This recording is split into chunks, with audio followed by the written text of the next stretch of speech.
Next on Max TV, we review Casamayor Marquez. We take a look at Bradley Cherry, and we have news and notes. Coming up on the next round.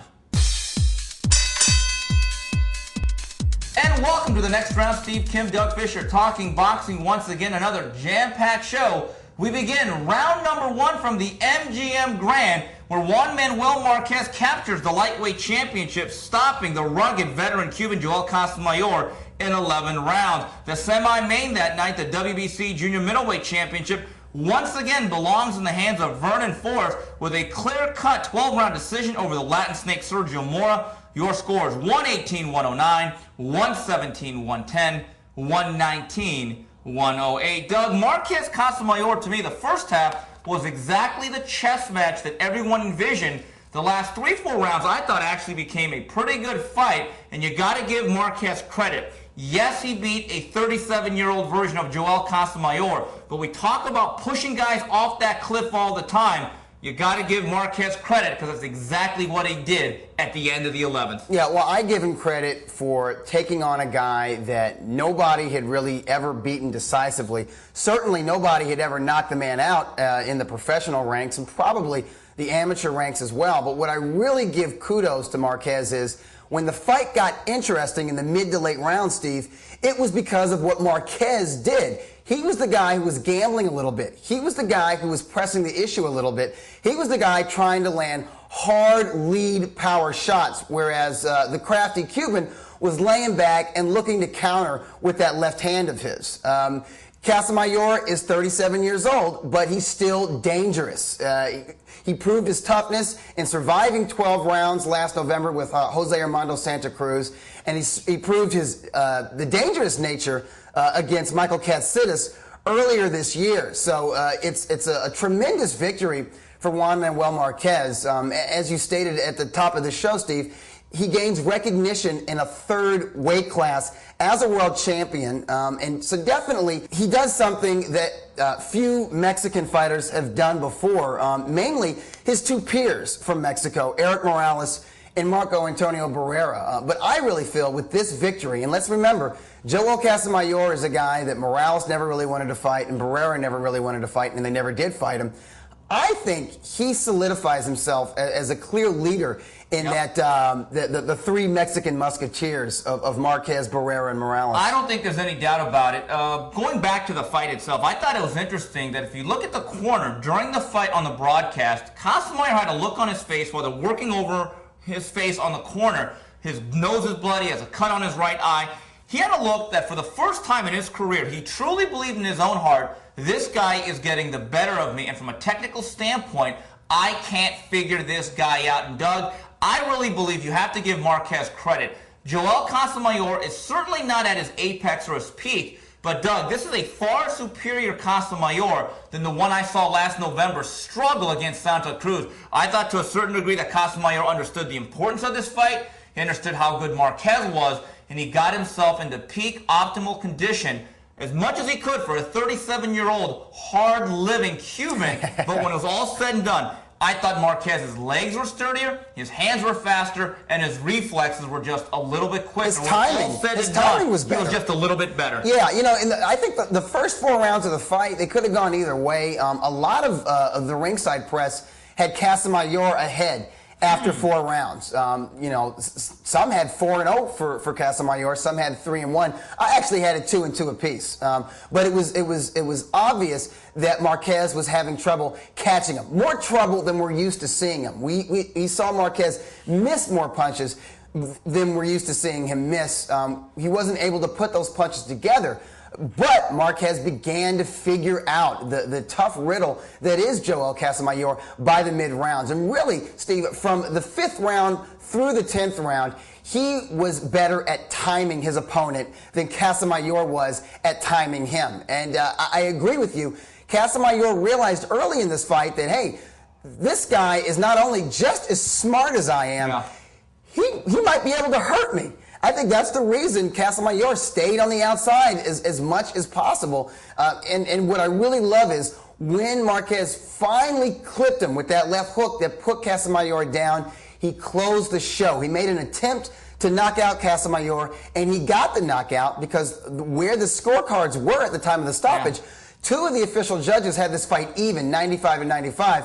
What might have happened was, if he did not knock him out in the 11th round, if it had gone the distance, Casamayor would have lost, like a split decision or a majority decision or a close decision. You know what would have happened? And it would have just been complaints. It would have been sort of a typical decision loss for Casamayor. But as we've said over and over again ad nauseum during this show, kudos to Juan Manuel Marquez for taking the initiative, for gambling in Sin City, and the gamble paid off. And he got perhaps one of the biggest, if not the biggest, victory of his Hall of Fame career. Doug, before this fight, Vernon Forrest told everybody what happened in June was an aberration. I was overtrained and stale. Some of us did not believe him. Guess what? We were wrong. He was right, and it looked like the fight that I expected in June. Exactly. Vernon Forrest's fundamental and technical grounding with the jab and the straight right hand, spacing him from the outside, and all that unorthodox stuff that Sergio Mora did was absolutely neutralized from the very beginning of the fight.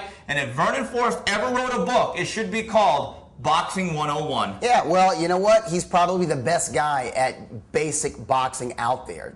Who has a more orthodox stance and style than the Viper Steve that's an active world champion today? Nobody, really. And when he's on, he's almost impossible to beat. And Sergio Mora found that out this past Saturday. And, from the opening bell of this fight, Steve, looking at his body, looking at the quality of his muscle, his body did not have a burnt-out, flat look from the onset the way it did just 4 months ago. And he was punching. I'll tell you what, I was not far from ringside this past Saturday.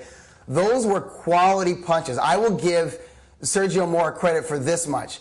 He sucked it up, and he went the distance with a guy who wanted to knock him out and was throwing quality shots to the body, quality right hands to the head. And, I think Vernon Forrest's left hook has always been underrated, but that sort of left hook, left uppercut hybrid that he caught Sergio with at the end of the 7th round, that was the kind of punch that would knock a lot of guys out. Sergio sucked it up from the 7th round on, but what didn't happen in this fight, which did happen in the first fight, was Mora came on. Mora was able to make Vernon Forrest miss. He was not able to make Vernon Forrest pay. He was not able to mount a consistent offense. And when he did land punches to Vernon Forrest, they didn't hurt him. Vernon Forrest, in fact, I would say Vernon Forrest's form fell off a little bit in the late round, Steve. He was lunging, throwing kind of wild overhand rights, but he wasn't worried at what was coming back at him. So he wins a lopsided decision. These guys are tied at 1 apiece, but I don't want to see a rubber match, Steve. You know what? Mora's never really in exciting fights. Vernon Forrest is what he is. He's not exactly a thriller of a boxer out there. If their first 2 fights were more entertaining, maybe I'd want to see a 3rd fight.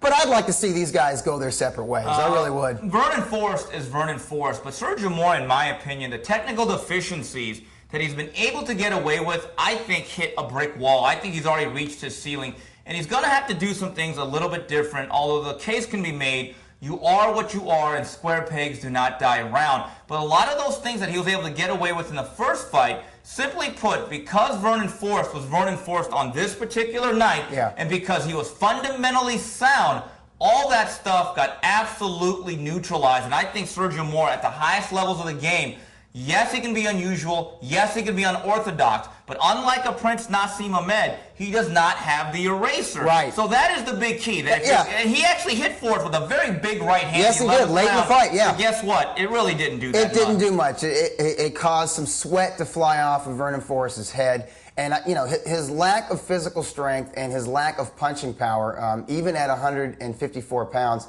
it's going to cost him at the highest levels of the sport. However, I would like to see him come back as soon as possible, maybe even November or December of this year, and fight maybe a mid-level junior middleweight or middleweight. But I would like to see him test or go out there and challenge fellow young junior middleweights, guys who are in their 20s. I mean, guys, I'll tell you what, a guy like Vernon Forrest, when he is in shape and he is motivated, Mora's not going to beat him. And I'll say the same thing for the WBA title holder, Daniel Santos. These guys with the kind of amateur pedigree that they had and the kind of skills and the physical tools that they have, the advantages in size and strength and power, Mora's not going to get the job done against them. But against more one-dimensional fighters who are dangerous, guys like Joel Julio or even somebody like James Kirkland, who is stronger, maybe faster,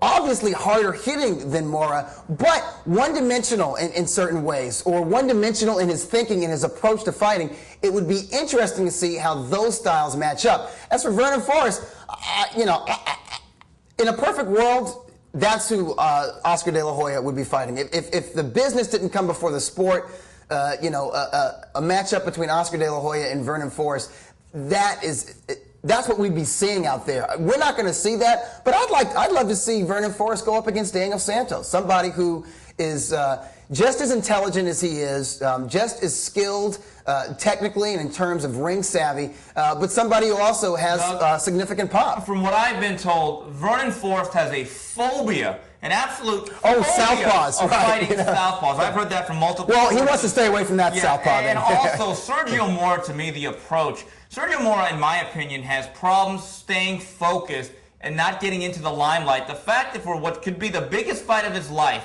he would finally clear the Forrest hurdle for good, and he comes in overweight. I thought that was very telling, Doug. Also, on this card, babyface Garcia takes another loss to faded veteran Danny Perez, and Victor Ortiz with a TKO in 5 over Robert Arrieta. A couple of thoughts here, Doug. I think babyface Garcia, if he can't blow you out early, he has a lot of front-runner tendencies that we saw once again a la Troy Browning.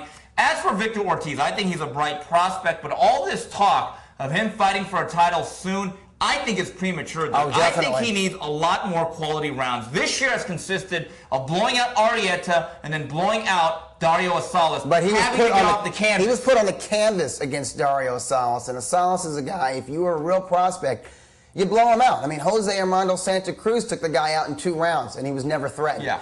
So obviously, listen, Victor Ortiz he's very intelligent. He had a good amateur background. He's got good technique. He's physically strong. He's obviously got power in both hands. He's a southpaw. He's a dedicated young man who trains very hard in the gym. But let's not forget, he's 21 years old. Yeah. I think Victor Ortiz should go for a title around the same time Devon Alexander goes for a title. I mean, these guys are young. Let's get them more seasoning. And one thing that Devon Alexander has done, he's fought some former world champions like DeMarcus Chop Chop Corley. I want to see Victor Ortiz in either with, not Chop Chop Corley because he's playing chopped up at this stage of his career, but I want to see him in either with a former title holder, somebody, or even a former title challenger who's not faded, who's not too old. Somebody like Herman Ngoju.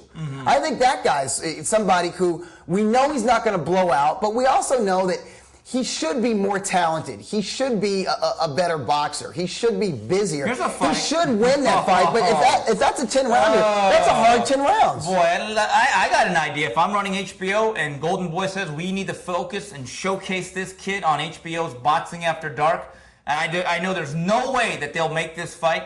Victor Ortiz, Randall Bailey. Yeah, man. Well, you know what? If I'm managing Victor Ortiz, I stay away from Randall Bailey. Randall Bailey is an experienced former title holder who's actually become a better boxer later on in his years. He made his name as a knockout artist.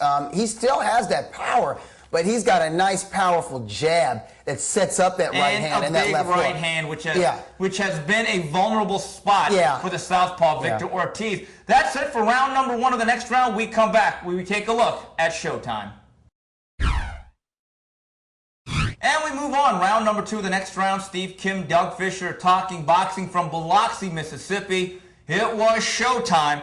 And the fight of the night, and the only fight of the night, was the WBC Junior Welterweight title. Tim Bradley with a clear-cut 12-round decision over Edner Cherry, 117-110, 118-109, 119-109. Doug, let's talk about the fights that actually took place this weekend. I think Tim Bradley is a craftier, trickier fighter than we all thought. We take a look at that physique, the fact that he has heavy hands, and we think he's this bruising guy. You know what, though? He has a few tricks up his sleeve. He is turning into a very, very crafty, tricky counterpuncher. He's smart, though, Steve. And one thing, and you know this as a boxing writer who sat down and interviewed him, he's very thoughtful. He's somebody who's dedicated in the gym. He definitely likes to knock guys out if he can do so. But he's not a front runner by any stretch of the imagination. And while he has decent pop in both hands, he's an economical puncher. He thinks about what he's going to do, and I think he's being trained very well by Joel Diaz, I believe. He gets good work out there in the Coachella Desert, good sparring. But it's mature sparring. He knows what he's doing. He's not a kind of guy who's going to let his hubris get the better of him in a prize fight, particularly with a hard-nosed veteran who's got a dangerous right hand like Edner Cherry. And I really think, from the middle rounds on, Bradley had better defensive prowess, and he was landing the quality punches. I like the jab. I like the left hook. I like the body work. I like the left hooks to the body very much from Timothy Bradley. Doug, what I liked about the Desert Storm is this, and I don't think he necessarily showed that in some of his early showbox performances, that he has a reverse gear. Most guys nowadays can fight one direction, one speed. That's coming forward. Tim Bradley actually spent a good part of the early rounds circling the ring in reverse and setting up a lot of traps. In fact, what he called his James Toney right hand. He is not an easy guy to touch with that right hand. And even the shots he got hit with, he seemed to do a very good job of slipping and rolling with them. Doug, I don't know where he ranks right now in the 140-pound division. We have to remember this. He went from the stage of being a local California prospect / club fighter all the way into the world-class level, and he never hit that middle area of being a prospect and fighting contenders and going on his way up. I still think there are some rough edges that need to be smoothed out, but Doug, I have a feeling this guy is a very, very tough out, and he's a better fighter than I think people realized a year ago. Yeah, and I think he's going to prove himself over the next year to 18 months, and it really depends on who they put him in with. We talked about Randall Bailey perhaps being too difficult for Victor Ortiz in our last. Talked about him in our last segment. That was who was originally talked about as Bradley's first WBC title defense. I think his management made the right call in going with Edner Cherry, because in the 12 rounds with Edner Cherry, we were able to see how much he's grown from his last fight. He's grown considerably in the last year. I'm not saying they should fight Randall Bailey in their very next fight. In fact, Herman Goju, a guy that we talked about in our last segment, I think he would be a perfect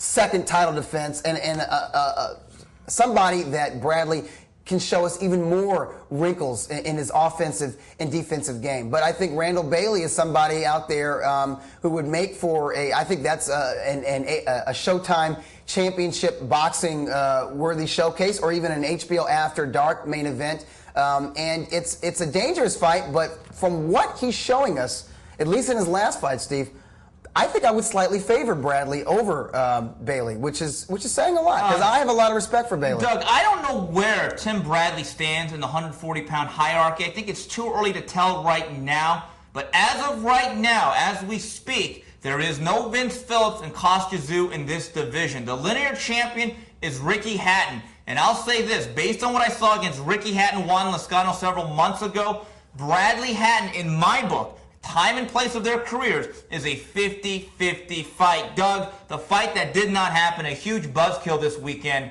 Nate Campbell was scheduled to defend his lightweight crowns against Joan Guzman, who came in 3.5 pounds overweight, never came close to making it, did not reweigh, and he decided not to fight. Doug, two things. Number one, the decision not to fight Joan Guzman was the right decision from a health perspective. Oh, yeah. But all this talk of painting him as this victim, I think, is absolute bollocks, as they say in England. There is no reason for a fighter who's a professional fighter who does not punch a clock with the real job to get that heavy. I have been told he gets as high as 180, 184. Yeah. Shame on you, Joan Guzman, and the ultimate penalty will be paid by Joan Guzman, because if you're a network, a venue, or a fighter, you don't trust the guy. I don't trust the guy. You don't trust the guy to show up. There's no doubt about that.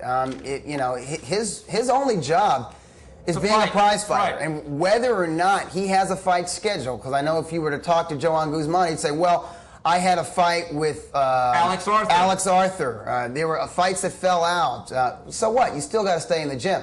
I'm not saying you got to be sparring 12 rounds every other day, but you still got to keep your weight down. You still got to stay at least within, 20 pounds of your fighting weight. If he's getting over 150, that's a problem. He's not working hard enough at the gym, if he's even going to the gym. Doug, all he has to do is go to a 24-hour fitness or a Bally's for 90 minutes of the day and work the elliptical treadmill, and that in itself will help keep his weight down. But one of the reasons why I think me and you both tabbed Campbell last week before all the shenanigans broke out, his inactivity. We said, number one, the inactivity, but number two, the lifestyle. He's blowing up in between rounds. There's no doubt. And if there's a victim, it's Nate Campbell. Yeah, Nate Campbell is one of these fighters whose weight does not blow up in between rounds. We see him all the time at fights. Whether he has a fight scheduled or not, whether he's in camp or not, he never looks like he's over 145 pounds. Well, it's like what Teddy Atlas says, you act like a pro. And part of being a pro is doing things when you don't want to, when nobody is listening. And if you talk to people that have talked to Joan Guzman, that have been in his camp and have worked with them, the guy's discipline leaves a lot to be desired. Back in November, he made 130 pounds to face Humberto Soto. Yet 9-10 months later, he can't make 135. In fact, he came closer to junior welterweight than making the lightweight division. And I don't want to hear the sad songs of Joan Guzman and his people. They could spin doctor this all they want. You are not the victims here. You are the perpetrators, and you shall be penalized. Campbell's the victim because Campbell trained. He took 8 to 10 weeks out of his life. And we know how Campbell is. He was training like an animal. He was giving it 100%. He was 100% focused on Joan Guzman and beating Joan Guzman this past Saturday. And he had the rug pulled right from under him. Steve, I believe you talked to Terry Tracus, his co-promoter, basically his manager in effect, or his advisor. What are they going to do? Are they going to? Is that just a wasted camp? Yes. Are they going to try to make a fight for him so it's not wasted? What are they going to do with Nate Campbell? They absolutely want to get back into the ring as soon as possible, and the ramifications are deep. Nate Campbell's about to close on a house, which takes a lot of money. Guess what, folks? No matter what Nate Campbell told Jim Gray, in this fight game, no matter what side of the fence you're on, you don't fight, you don't get paid. Terry Tracus on Monday, as we're speaking right now, Doug, he is with the Mississippi Commission. Are they going to go for some legal actions? Yes, but that doesn't get you anywhere. Castillo Corrales lawsuits were filed. Nothing ever happened. What Terry Tracus wants to see happen, though, he wants to see Joan Guzman penalized. He wants to see him suspended. He wants to see him fined. That doesn't do much for the pocketbook or the bottom line of Nate Campbell, but they feel as though that is some sort of justice. And yes, Terry Tracus, who co-promotes with Don King, they're going to try to look for a fight. But here's the bad part, Doug. If you look at the slots, going all the way into January now. The dates are filled in HBO and Showtime. Right. So, well, I wasn't even thinking about a Showtime or HBO caliber fight. I'm just saying like a stay busy fight that would be like on a Telefutura. I mean, Friday Night Fights is done for the season. Yes, they are. So that's a network that's now closed to them. I don't know, maybe the Versus Network. I don't know. Maybe off TV, Steve. Maybe an internet broadcast. But I'm just saying, are they going to try to get Campbell to fight? Because he's only fought once this year in March against the Baby Bull. Am I correct? Remember, his contract says as a champion he gets certain minimums.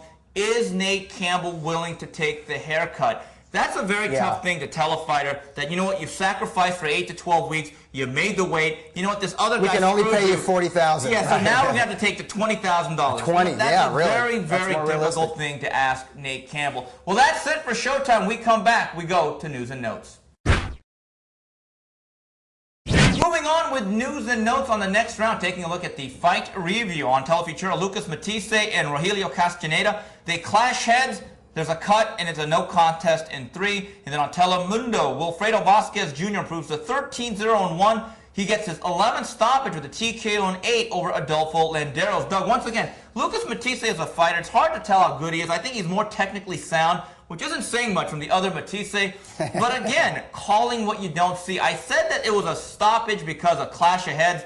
Doug, I didn't see a clash of heads. It looked like a punch to me. Yeah, and I don't like what's happening in boxing now, particularly with these nationally televised fights, where there is reportedly a clash of heads, but there isn't. But the officials are carrying on as though there's diehard proof that there was a clash of heads. I only saw punches landed from Matthysse, whose brother is Walter Matthysse. And, he has the power, the speed and power of his brother, but he has nice technique. And Lucas is a guy who's been training here in Southern California at the Maywood Gym, getting quality sparring with the likes of Urbano Antillon and Alfredo Angulo. I'd like to see Lucas Matthysse fight as soon as possible. I think this guy does have promise in the 140-pound division. But back to the controversy with the cut eye. I didn't see Castaneda caught with a headbutt. I didn't see a purpose headbutt. I didn't see an accidental headbutt. I don't like what we had with Anthony Thompson.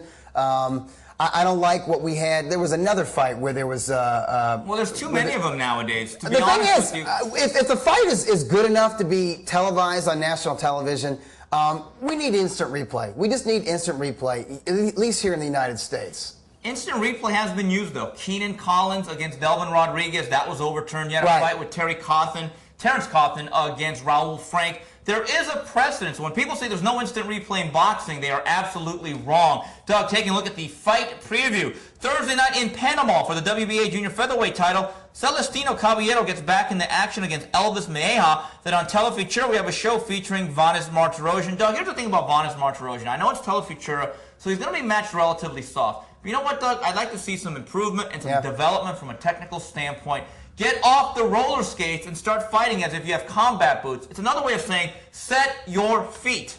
Well, I think he needs to be in there with an opponent that's going to force a fight. That if he does get on his bicycle... Well, didn't Hernandez do that, though? I mean, that's my point. That's my point, though. Every time a guy says, okay, I can take your power, you're not blowing me out, then he starts going to the four corners. You're right. You make a very good point. And he dropped Angel Hernandez, I believe, in the early rounds, like the second round. He did not try to close the show, and maybe that was a smart thing, fighting somebody like Hernandez, who's a former title challenger and is indeed tough as nails. But, yeah, I think I wanted to see, and I think a lot of fight fans wanted to see, a little more offensive input. Maybe, you don't have to try to knock the guy out in the round that you drop him, but that should tell you something, that you can nail this guy with power shots, and you should at least try to drop him again or hurt him again. And if you can, get the guy out of there. Just don't play it safe. Well, the bottom line is this. Look more like a pro and not a guy boxing at AIBA in Beijing, China. Yeah, and Vanes, just like, we talked about Victor Ortiz and Devon Alexander, he's a young guy. I think he's 21 or 22. But, he hasn't been in with quite the quality of opposition of these guys yet. I do want to see him in with tougher opposition and see what that brings out of him. And I know Angel Hernandez is a tough customer, but definitely faded, and a guy I believe had been inactive for a spell before going into that fight. I want to see Vanes in,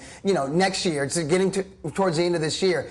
In 2009, I want to see him in there with fringe contenders, with top 15 level junior middleweight contenders. Taking a look at some tidbits, November 1st on Showtime, a fight fans fight. Vic Darchinyan takes on Christian Mohares in a 115-pound battle. And then Antonio Margarito has announced on that date he will not be fighting. We'll see him early 2009. Doug, Darchinyan, Mohares, big ups, yes, a thumbs up to Showtime.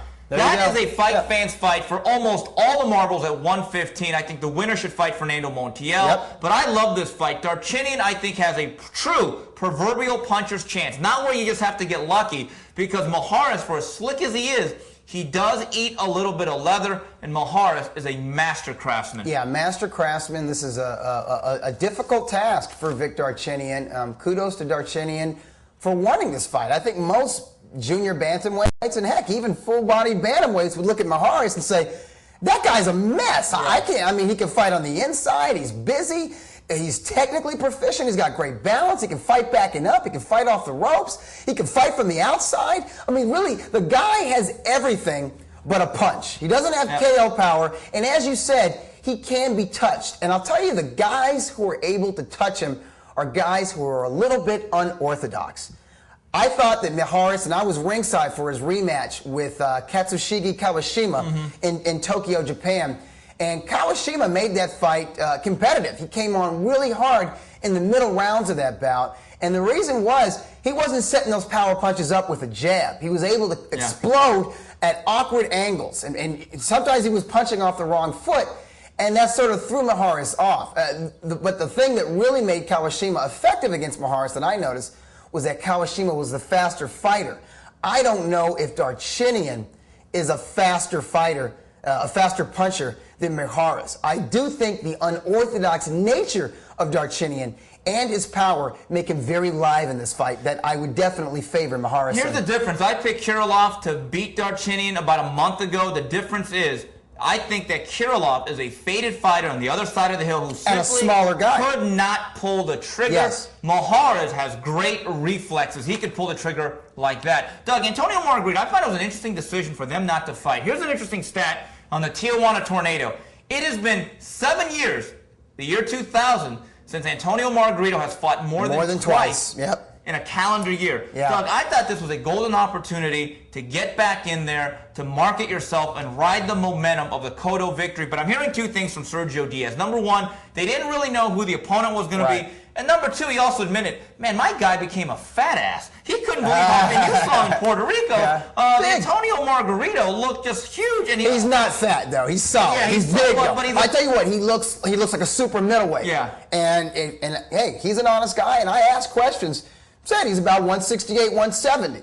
You know. And they felt when the deal was not less than when Joan Guzman blows up into the see what that's ironic, by the way, that Guzman, who's like this tall, is getting heavier than Margarito, who's this tall. 6 foot tall. But here's the thing that's interesting. They felt as though when they had meetings with Todd DeBuff and Bob Arum in the first week of September, right around Labor Day weekend, that if a deal was struck then, they felt as though we had a hard 8 weeks to get ready for Joshua Clottey. Well, two things happened. Number one, the deal was not finalized. And number two, Joshua Clottey, for all the barking he's done, didn't really step to the table and said, I want this fight. They weren't in love with that fight. Yeah. They wanted, I can sympathize with Clottey and his management. They just won a title. They want to get paid as much as possible. Go after Alberto. Yeah, they want to get paid as much money as possible if there's a risk of them losing that world title. I can understand that, and I think they were saying they want more than their contract minimums, and I actually believe, they may not admit this, Antonio Margarito's side won at least a little bit more than their contract. Because, hey, Clottey's a tough nut. Clottey's the kind of guy you're going to break your hands on. It's not a tune-up. That's not a tune-up fight. That's not a stay busy fight. But I will say this. It's the kind of fight that I would heavily favor a healthy Margarito to dominate that fight. Maybe not knock the guy out, but win like 9 out of the 12 rounds. And that's a fight where if he would have won that fight, looking at the 3 fights he's had this year, he would be my front runner, Antonio Margarito, for Fighter of the Year, Steve. That's an opportunity that Margarito's management's missing out on. On that plaque, I'm still engraving Antonio Margarito. Well, no, he's still a candidate, but if he would have fought 3 times and beat a solid title holder in Joshua Clottey, you know, the knockout wins over Cintron and Cotto, and you add it with a decision win over Clottey,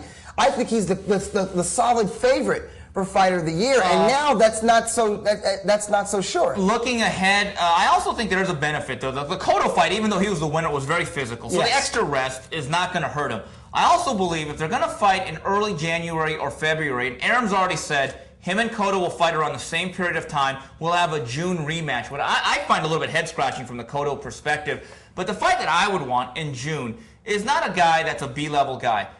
We have a fight coming up in about a week and a half between Shane Mosley and Ricardo Mayorga. I'd like the winner of that, most likely Shane Mosley, to face Antonio Margarito. Make it a high-profile opponent. Listen, Margarito is 30 years old, but this guy's been in the fight game for half his life, the professional fight game for half his life. He has paid his dues. I don't think he needs to be in mid-level fights or stay-busy fights. I think he needs to be in events, and Shane Mosley is a guy where he can probably command a $5 million payday. Doug, if Mosley looks as good as we think he should, or most guys do against Mosley, as an A-level marquee against Mayorga. Yes. I believe that if there's an open date at the Staples Center with those two fighting, you can do 15 to 20,000, and I think the pay-per-view would do around 350 to 400,000. I agree. That's my opinion. I agree 100%. And these are the kind of fights that Margarito needs to be in, coming off that tremendous victory over Miguel Cotto. Looking at the amount of tickets that were sold, the amount of buzz that that fight created in the industry, and the fact that that fight did 500,000 pay-per-view, it's almost a step back just to be in against the likes of a Joshua Clottey. Yeah. Although, I got to be honest with you, I would have liked them to take that fight just because he seldom fights more than twice a year. Yeah. And I really think that, and he still has a shot at getting Fighter of the Year, but I think that's just a feather in his cap. And just great for his career if Antonio Margarito universally would have been recognized as the Fighter of the Year for 2008. Well, that's it for this week's edition of TNR on behalf of Doug Fisher and the rest of Max Boxing. To the next round, goodbye, everybody.